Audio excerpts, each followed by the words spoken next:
L'armée de demain ne peut pas être l'armée d'aujourd'hui. La structure d'aujourd'hui ne peut pas satisfaire les besoins de demain.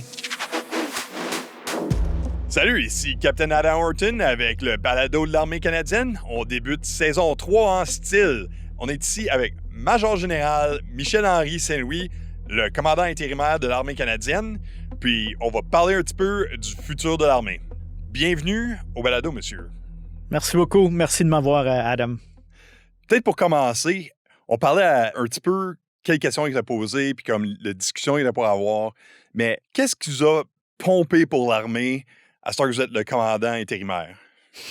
Qu'est-ce qui m'a pompé pour l'armée? Oui. Adam, écoute, je pense qu'on va passer du temps ensemble à jaser cet après-midi. Premièrement, je suis choyé d'être au sein de l'armée, d'être dans l'équipe de l'armée. Ça fait plus de 30 quelques années que je sers en service, 29 ans comme officier. Et à chaque fois que je sers dans l'armée, en fait, c'est ma raison d'être.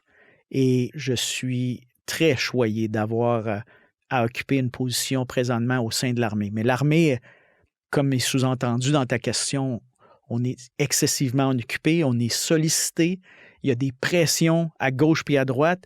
Et je peux m'imaginer être un chef à Petawawa ou à Edmonton ou à Valcartier et à avoir des défis que tu dois t'imaginer que le commandant de l'armée par intérim n'a aucune idée. Et ils ont probablement raison, parce que pour moi, dans le moment, si je mets toutes les différentes actions, les activités que l'armée fait, puis je tente de les identifier ou de les regrouper en portions, il y a à peu près 3 items ou 3 endroits d'importance pour moi où on doit s'acharner à s'améliorer et à travailler. Le premier, c'est notre conduite et notre culture. Donc, il y a plein d'initiatives autour de la conduite et de la culture sur laquelle l'armée travaille. Et en simultané, avec notre effort d'adresser notre culture, notre conduite à être un employeur de choix, eh bien, on a d'engagement opérationnel qui continue.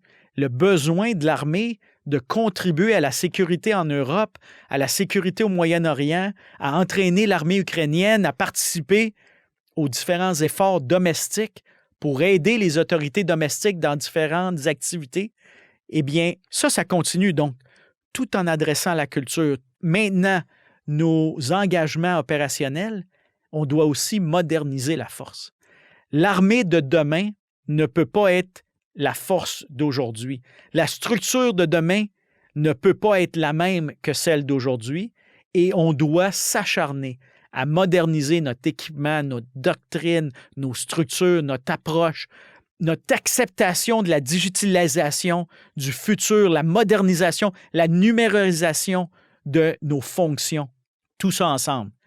La conduite, les engagements opérationnels, notre modernisation, avec un regard sur le soldat d'aujourd'hui, c'est là-dessus qu'est notre focus. Puis quand tu me dis qu'est-ce qui m'excite d'être dans l'armée, bien d'un, j'ai jamais voulu être ailleurs tout le temps de mon service.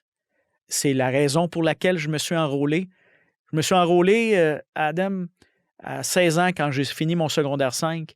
Et mon seul but dans la vie, c'était, je disais à mes parents, j'ai dit, je ne sais pas trop ce que je veux faire, je veux juste être en charge de monde.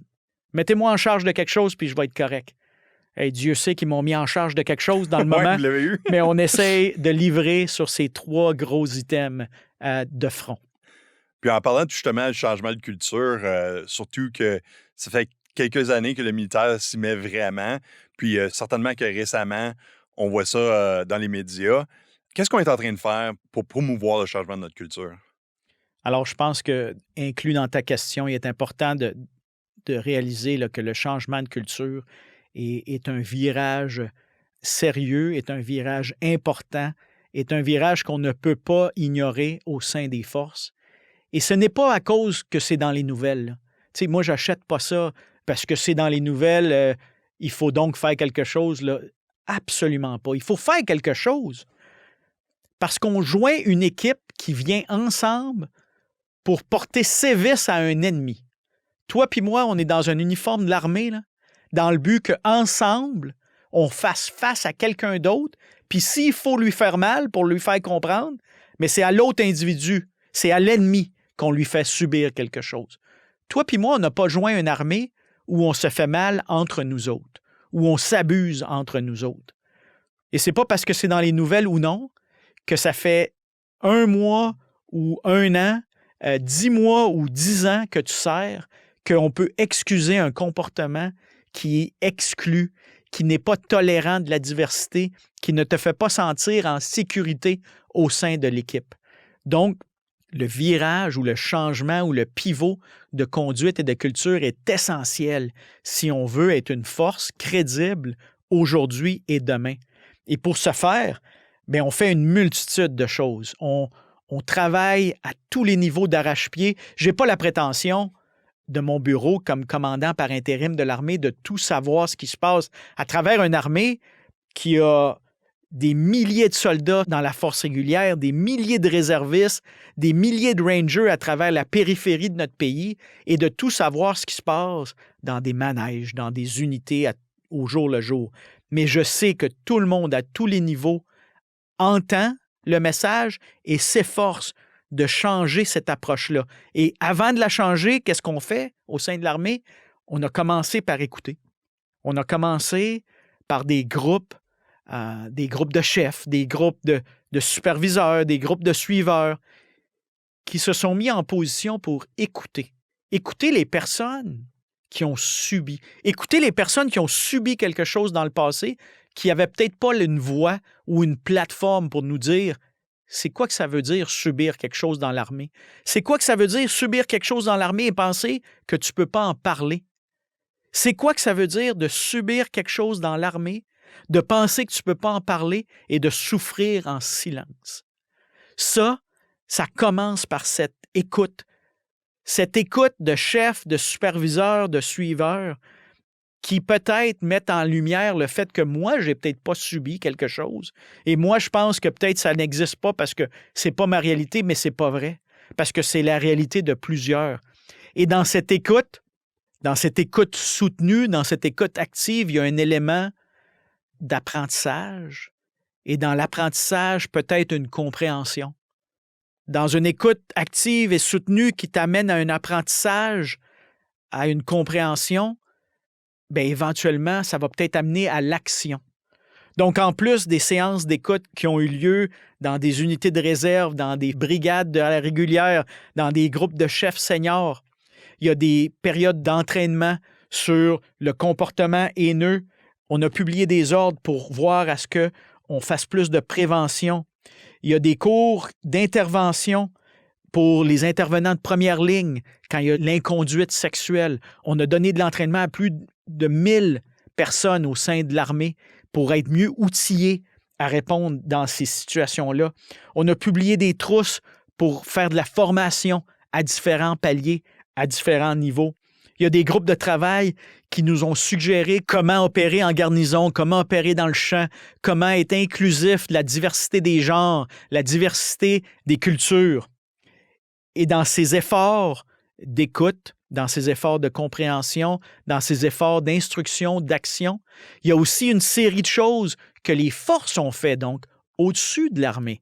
Ils ont appointé un lieutenant-général, le général Carignan, qui a déjà commandé une division au sein de l'armée, qui a déjà été au QG de l'armée et qui amène une expertise et une perspective, qui amène une énergie en arrière de cette transformation qui est requise.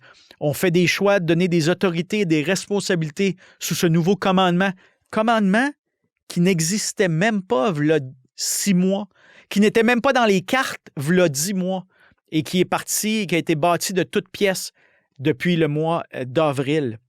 Mais à travers ces efforts-là d'écoute, une écoute active qui mène à une certaine compréhension, un apprentissage qui t'énergise vers l'action, je me garde quand même la réalisation qu'on ne connaît pas tout, on ne sait pas tout.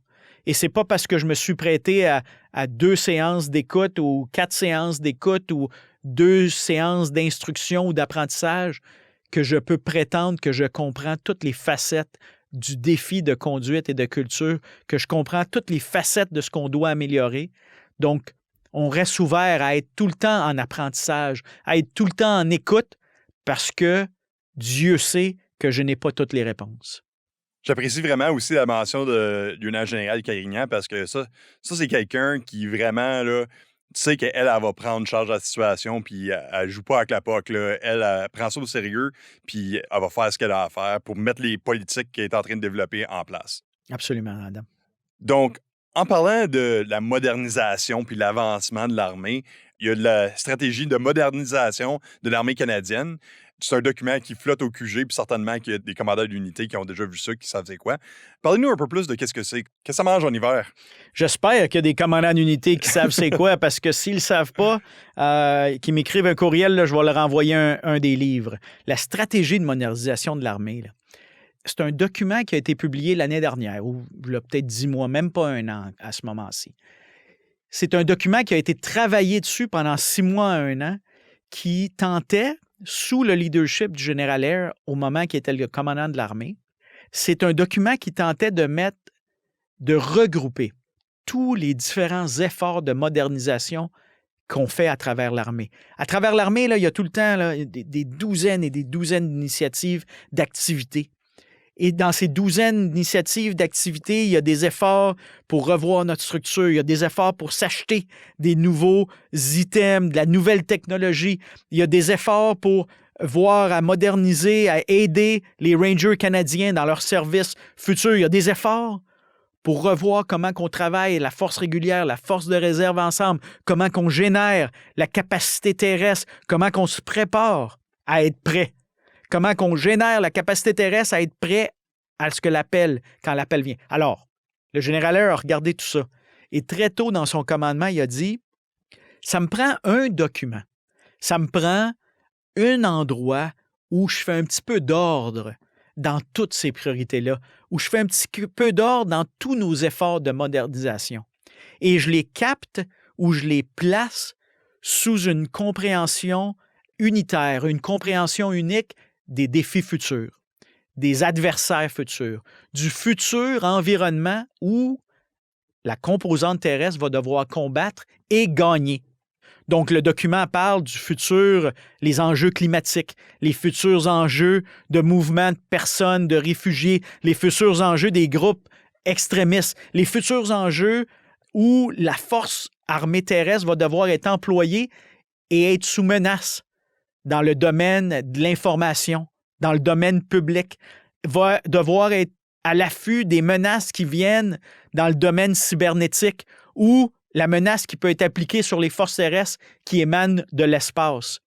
Toutes ces réalisations-là du futur environnement de combat, du futur environnement où on va opérer, les menaces futures ont amené la naissance de ce document-là, cette stratégie, cet agenda de changement. Parce que c'est ça que c'est. La stratégie de modernisation de l'armée, ce n'est rien que plus que notre agenda de changement pour l'armée. Un agenda de changement qui réalise et qui accepte qu'on doit numériser la force, qu'on doit moderniser la force, qu'on doit connecter la force avec des nouveaux items de communication, qu'on doit communiquer avant même de bouger ou de tirer. On disait auparavant, moi j'ai joint une armée qu'on disait en anglais « shoot, move, communicate ». Et maintenant, cette stratégie de modernisation fait l'état qu'on commence par être connecté, par communiquer, networked, data exchange, l'échange de connaissances. L'échange de connaissances sur une architecture numérisée qui permet quoi? Qui permet à des chefs tactiques comme toi de prendre des décisions plus vite sur le terrain parce qu'en un coup d'œil, ils peuvent voir ce qui se passe, pas parce qu'ils sont sur le haut de leur cheval, sur un monticule avec un télescope, comme dans le temps ancien, mais parce qu'ils sont peut-être dans un écran, dans un véhicule de combat mobile et avec 2 clics sur un outil de communication ou un outil d'ordinateur, peuvent avoir une idée avec un coup d'œil digital, qu'est-ce qui se passe sur le terrain, qui amène des décisions plus vite, pour aller plus vite dans l'espace de bataille que l'ennemi. Et si tu amènes des décisions plus vite dans l'espace de bataille que l'ennemi, ça mène, on espère, à la victoire contre l'ennemi. Alors tout ça, j'ai pris beaucoup de temps, Adam, mais l'agenda de changement de l'armée est certainement au centre de ce troisième groupe-là, quand je t'ai fait état des 3 choses sur lesquelles on travaille, la conduite, la culture, nos enjeux opérationnels et la modernisation. La modernisation au sein de l'armée, on suit l'agenda de changement tel qu'il est décrit par cette stratégie de modernisation de l'armée. Puis aussi, récemment, vous avez parlé de la numérisation de l'armée. Lieutenant-colonel McMullen, qui travaille sur une équipe, puis on a eu un balado à propos de ça. Si vous n'avez pas entendu, allez l'écouter. Là-dedans, il dit aussi que, tu sais, on parle d'une stratégie, puis il dit, tu sais, quand on cherche à l'armée future, à l'armée moderne, là, on n'y arrive pas, là. Tu sais, c'est pas comme, aujourd'hui, on est moderne, parce que ça bouge tout le temps de l'avant. Donc, avoir une stratégie en place qui nous aide à guider, c'est un plan assez important à avoir pour qu'on ait la marche à suivre dans le futur. Oui, parce que c'est pas une destination finale. C'est une aventure. On est sur un chemin qui n'a peut-être pas de fin. C'est un chemin de modernisation en spirale, modernisation sur modernisation. Le rythme de changement technologique augmente de manière exponentielle d'année en année en année.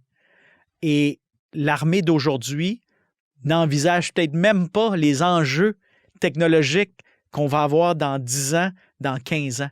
Alors, il faut se doter d'une stratégie de modernisation qui embrasse la modernisation, la numérisation, la modernité, la technologie pour en tirer profit le plus rapidement possible au fur et à mesure qu'on est sur cette journey, sur ce périple ensemble.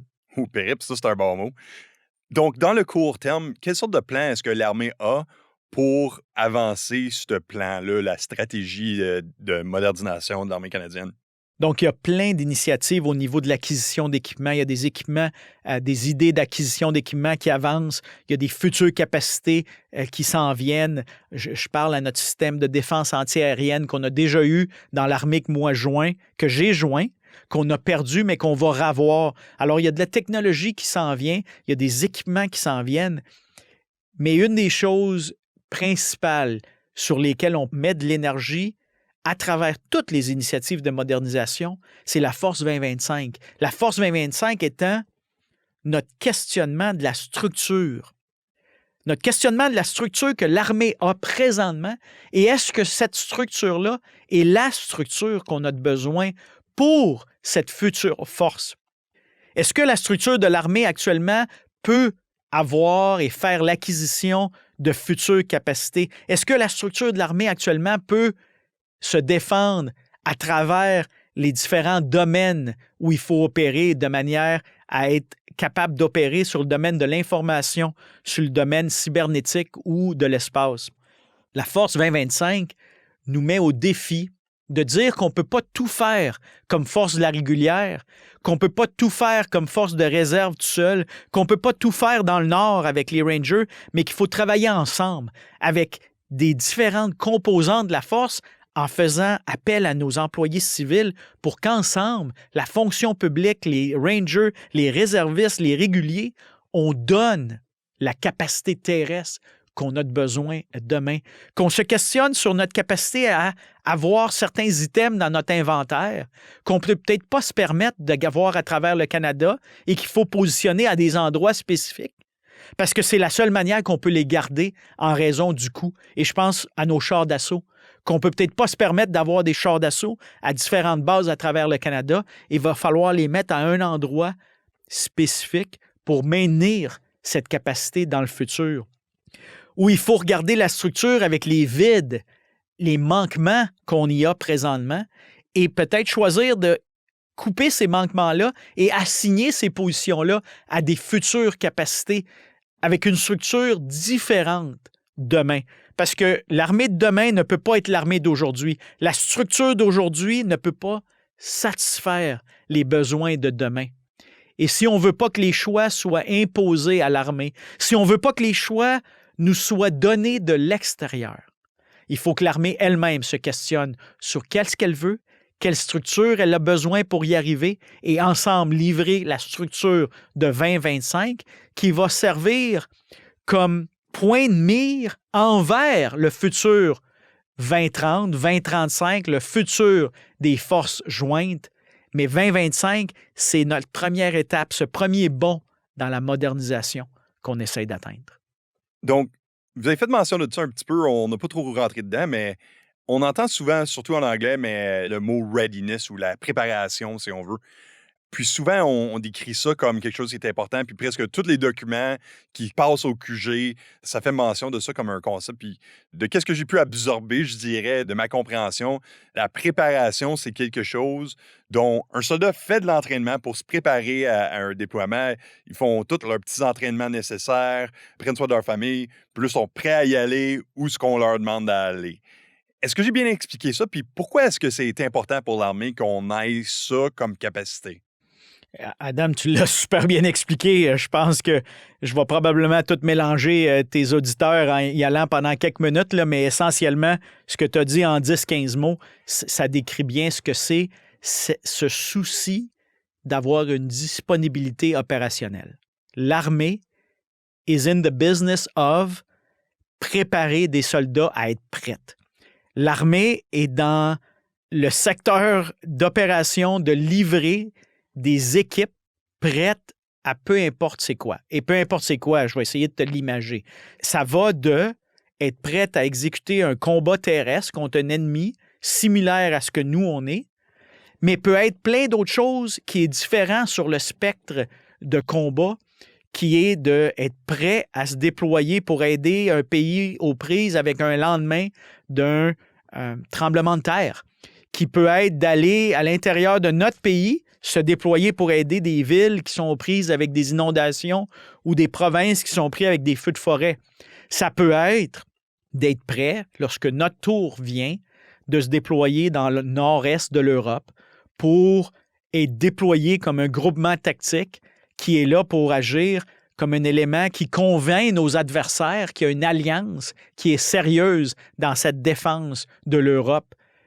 Ça va d'une disponibilité opérationnelle qui existe pour envoyer des soldats en Ukraine, pour entraîner l'armée ukrainienne qui est aux prises avec un voisin qui a pris une partie de son territoire, dans ce cas-ci les Russes, qui est un adversaire de l'Ukraine, qui est aux prises avec des tensions internes dans sa propre population, une guerre civile.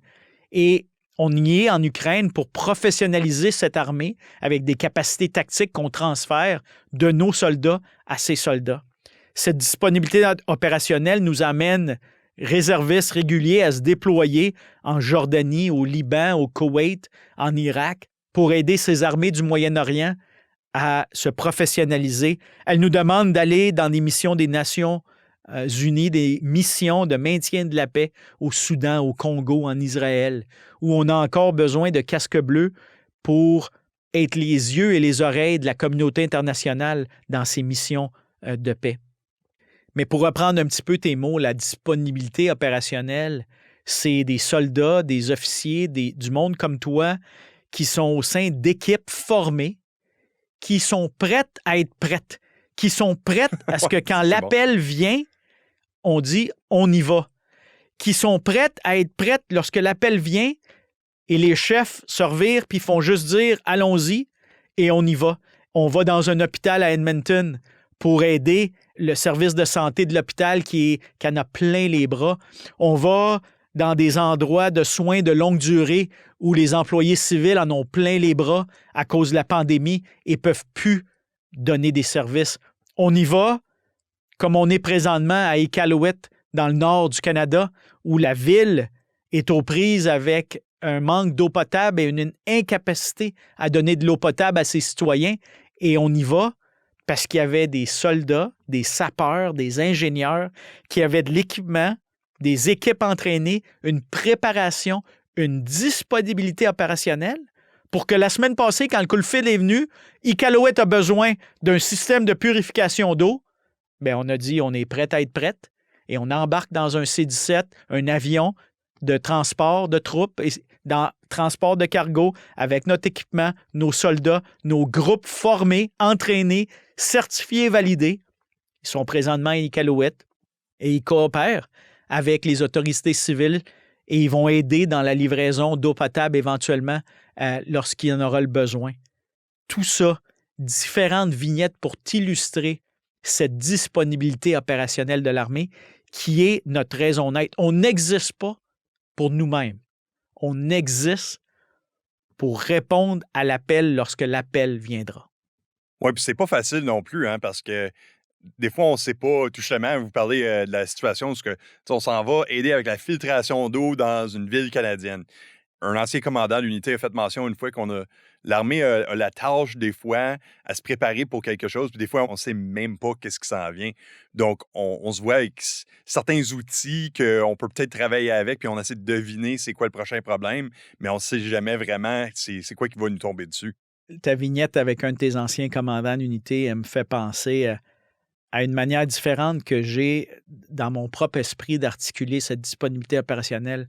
Et j'ose croire que si tu es au sein d'une équipe de l'armée et on t'entraîne à être un chef ou un suiveur d'une équipe qui doit manœuvrer dans l'espace de bataille terrestre, si tu fais partie d'une équipe qui s'entraîne à manœuvrer dans l'espace de bataille terrestre face à un ennemi simulé, si on te donne la munition, si on te donne une doctrine, si on t'entraîne à manœuvrer, à vaincre cet ennemi dans un espace de bataille, donc être prêt du côté droit d'un spectre de conflit, où la droite, c'est le haut du spectre de conflit, la gauche, c'est le moindre du spectre de conflit. Si on t'entraîne à être efficace vers la droite du spectre de conflit, cette capacité pour vaincre un ennemi au niveau tactique avec une équipe au niveau de peloton, une trentaine de soldats, ou au niveau de sous-unité, une centaine de soldats qui viennent ensemble, mon expérience me dit et mon opinion est que si tu es prêt à faire ça, tu es certainement prêt à répondre à l'appel lorsque l'appel est quelque chose en dessous de cette manœuvre tactique face à un ennemi. Que si le besoin est d'aider une ville aux prises avec une inondation, d'aller aider une autorité régionale avec un feu de forêt, d'aller aider un hôpital qui en a plein les bras, comme ça a été le cas pendant la pandémie, d'aller aider le service frontalier qui devait contrôler l'accès aux frontières lorsqu'il y avait un surplus de travail pour le personnel de ce département-là, ou que ce soit nos déploiements que j'ai parlé en Europe, au Moyen-Orient, eh bien, si tu as des équipes formées de soldats qui sont prêts au niveau individuel et au niveau de l'équipe, on est prêt à répondre à n'importe quel appel. Et c'est ça la raison pour laquelle l'armée existe. Là, on a parlé de la préparation, puis aussi un petit peu dans le contexte de... C'est pas toujours facile d'être prêt à être prêt, comme vous avez dit. Ça, c'est vraiment bien expliqué. Je veux utiliser ça dans le futur, c'est sûr. La pandémie de COVID-19 a certainement eu un impact là-dessus. Puis je me rappelle, le premier balado qu'on a fait, c'est avec le commandant de l'armée. Dans le temps, c'était le lieutenant-général Air. Maintenant, qui est le chef d'état-major de la Défense. Qu'est-ce qu'on fait pour faire face à ce problème-là qui existe encore puis qui nous affecte à ce jour, surtout dans le contexte de tout ce qu'on vient juste de parler? Alors, l'armée, les forces, tout le département là, a mis en mesure, plein de mesures en place pour protéger la force. Au début, en 2020, quand la crise elle a commencé à son haut point, janvier, février, au mois de mars, lockdown à travers la planète, l'inconnu, on ne sait pas trop sur quel pied danser, qu'est-ce qu'on va faire. Donc, on a pris une posture, je vous dirais, défensive pour protéger la force, mais très rapidement, l'armée a réalisé qu'il a fallu réouvrir nos écoles d'entraînement, nos centres d'entraînement, a vite réalisé qu'il a fallu continuer l'entraînement des forces de réserve dans les manèges, mais on l'a fait de manière différente. On l'a fait de manière distribuée, on l'a fait de manière avec des plus petits groupes, on l'a fait de manière où on évitait certains contacts physiques, on séparait les individus pour minimiser le transfert du virus. Mais il y a définitivement eu des impacts sur les derniers 12, 20 mois, 18 mois de la pandémie qui se font sentir en termes des espaces vacants au sein de la force. Il y a du vide au sein de la force. Notre structure manque de certains soldats, d'officiers, de chefs. Ces manques-là existaient avant la pandémie. Donc, avant la pandémie, avec le niveau d'entrée de nouvelles recrues, nouveaux officiers cadets, et le niveau de sortie à la retraite du personne qui quitte, le niveau, je vous dirais, il n'y avait pas assez d'entrée pour le niveau de sortie. Pas assez à un niveau qui n'était peut-être pas alarmiste à ce moment-là, mais quand même qui nous mettait sur une pente négative. Il nous mettait sur une pente négative si le défi était de maintenir ou même de grossir les forces. Cette situation qui était déjà pas très, très reluisante avant la pandémie a été absolument compliquée par la pandémie, où les centres de recrutement ont fermé, où la connexion humaine a été arrêtée, où les contacts pour aller encourager quelqu'un à rentrer est devenu difficile. Le processus d'enrôlement est devenu plus long. Les entraînements, comme j'ai dit, ont été mis en pause jusqu'à temps qu'ils ont été recommencés plus tard dans l'été. Tout ça ensemble fait en sorte que la pandémie, la perte d'entrée se fait maintenant sentir dans nos rangs et il va falloir y aller d'un effort concerté. La Marine, l'Air Force, la Force jointe, le commandement du personnel pour y arriver ensemble à recommencer, à rehausser, à repartir cette machine-là de recrutement, de rétention, d'entraînement. Il va falloir ensemble réencourager des jeunes à rentrer dans nos manèges, dans la force de réserve, à rentrer au collège militaire, à rentrer dans nos rangs, dans la force de régulière.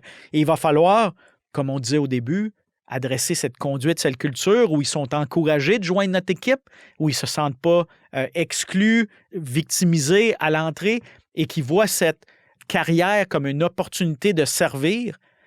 Et il faut donc y aller de manière très délibérée, reconnaître qu'il y a du vide dans la structure et reconnaître qu'on est en période de reconstitution.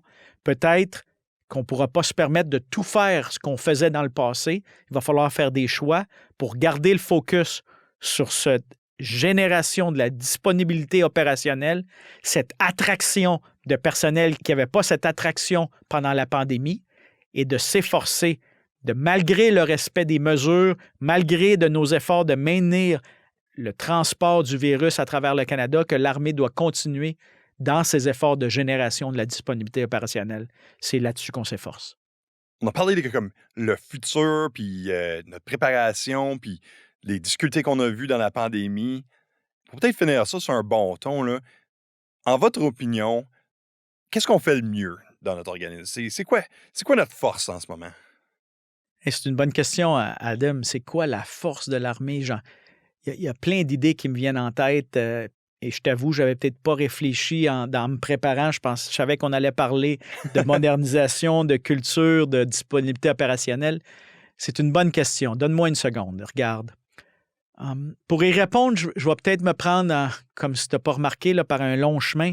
Mais comme commandant par intérim de l'armée dernièrement, j'ai passé beaucoup de mon temps au QG à Ottawa, mais j'ai eu la chance aussi de faire quelques déplacements pour voir des éléments de la force dans les bases de l'armée. J'ai eu la chance d'aller à Gagetown, voir de l'instruction qui se fait là, voir notre programme pour les Autochtones qui graduaient à la fin de l'été.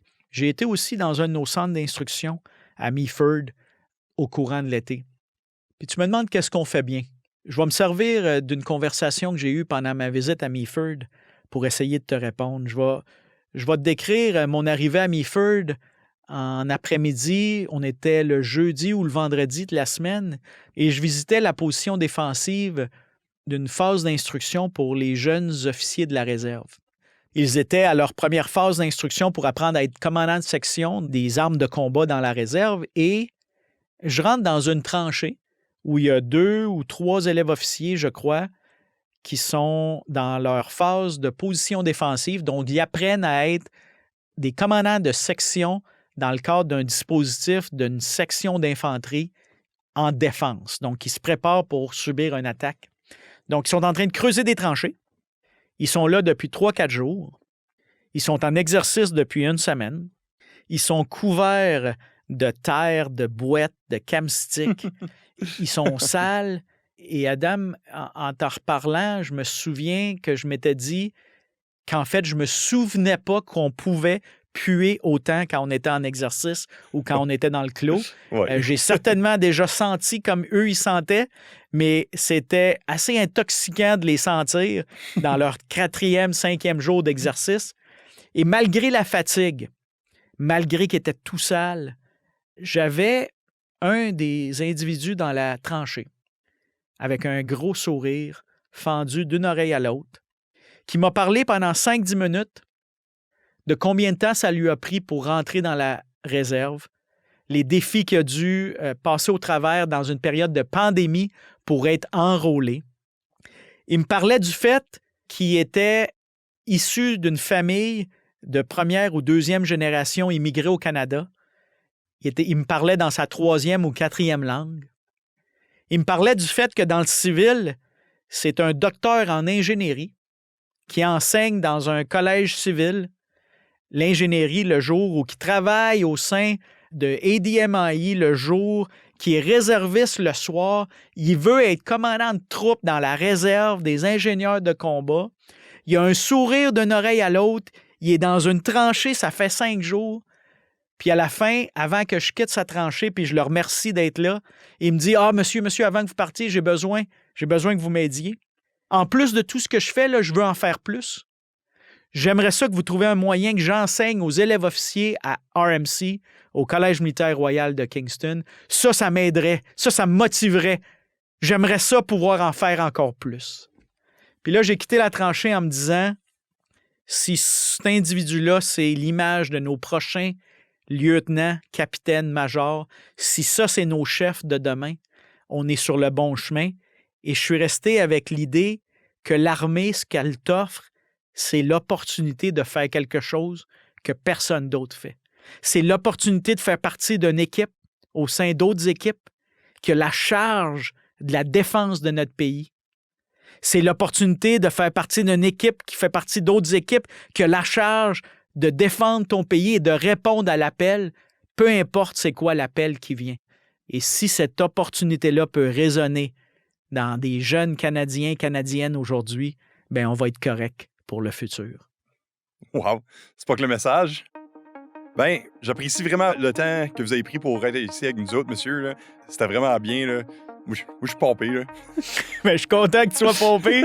Moi, j'étais pas sûr j'étais comment au début, mais à force de te parler de ce qu'on fait dans l'armée, de nos défis, de nos opportunités, ben, je te dirais que moi aussi, je suis pompé.